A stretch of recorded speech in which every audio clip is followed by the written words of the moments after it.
hello kaibigan. Ayan. So, welcome back to my channel. Welcome back kaibigan. Ayan. So, in this video is I will teach you on how to make money using CapCut. Ayan. So, kung isa ka sa mga content creator dito sa TikTok or dito rin sa CapCut. So, kung content creator ka at gumagawa ka ng mga templates. So, magandang panahon to kaibigan para kumita na tayo dito sa pag-create ng mga templates sa TikTok at CapCut. So, dito tuturuan ko kayo kung paano nga ba kumita sa paggawa lang ng template. So, malaki yung kitaan dito kaibigan, dollars kasi yung kitaan dito kang TikTok. So, madali lang yan talaga kaibigan, wala kahirap-hirap. So, in this video, tuturuan kayo step by step kung paano talaga kumita nang mapakinabangan naman natin yung ating mga skills, di ba? Kung ikaw ay nagbabalak pa lang o mag-aral pa lang paano mag-edit, so magandang strategy na rin to or advanced na rin to sa inyo para malaman nyo rin kung paano nga ba pagkakitaan yung mga talent ninyo. Ayan. So, napakadali lang talaga niyan kaibigan. So, ito yung tuturuan ko sa inyo ngayon. At hindi ko na papatagalin dahil baka mainip na naman kayo. So, ito na kaibigan. Tuturuan ko na kayo kung paano nga ba kumita sa pagka-CapCut. Ayan. So, ito na kaibigan. So, ayun na guys, at nandito tayo nga sa aking dashboard. So, click natin monetization. And then, after which, ito na yung grow in pack. So, click natin yung authorize para may connect sa ating TikTok account. So, magbubukas yung ating TikTok account guys. Ayan. So, after which guys is yung post as template and share it on TikTok. So, click natin yung template sa pinakababa guys. Ayan, so pag-push through tayo sa ating dashboard na o dito sa ating Creator Studio. Ayan, click natin yung plus sign. Ayan, so monetization na. So click natin yung go. Ayan. So here pala guys is yung mga pwede nating aralin. So namibigay si CapCut na mga parang siyang lesson. Ayan, na titigan lang natin or bubuksan natin. And yun guys ay nagbibigay din siya ng mga points. Ayan. So, meron dito yung mga rules. Ayan, kung paano yung monetization ni CapCut. So, after nating basahin lahat yung rules, ay open na natin or enable na natin yung template monetization. So, click lang natin on the para mag-green yung enable dito. So, meaning enabled na. Ayan, so after which guys, ay dito na nga tayo sa monetization task. Ayan.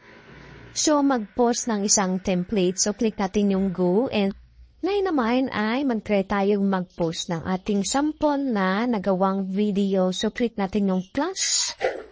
Ayan. And yung ating na-edit kanina. So, add. And then, post na natin. Oh, ganun pala eh. And then, name your template. Cutie cuts. And then, hashtag cut vlogs. There you go. So, cut lover. Tanong pagpipilian dito, mga kaibigan. So, for me, cut vlog na lang. Ayan, and after which guys is select clips and overlay that can be replaced. So if meron, you can edit here. It means the template can't replace. Okay. And then, kung gusto mong mag-edit pa or not, is back natin. And then, copyright verification pa. Sa nakapasa siya, wala siyang copyright Cameroon. And let be, pusa natin sa template as template. Oh, sabi dito, name and describe your template before posting. Saan yun? So, yeah, let's try to post again. Ooh, there you go.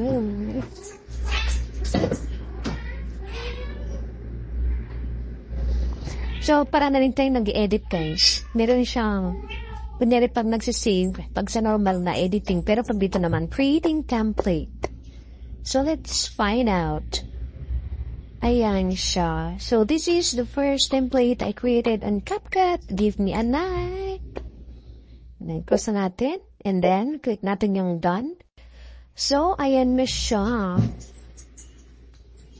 Under review. So, i-review pa ni CapCut. Parang sa YT din na i-review yung ating post. So, this is the end of our video, kaibigan. So, thank you sa panonood, kaibigan. And maraming salamat sa panonood niyo po, kaibigan, dito sa video na to hanggang dulo. So, thank you talaga, kaibigan. So, thank you talaga sa panonood. And I hope nakatulong to sa inyo. Kung nakatulong to, kaibigan, I don't forget to like and subscribe para malaman ko po kung sino po yung mga natulungan ko dito sa video natin ngayon. So, thank you po talaga sa kaibigan sa panonood. At maraming salamat, kaibigan. See you soon to my next video. God bless.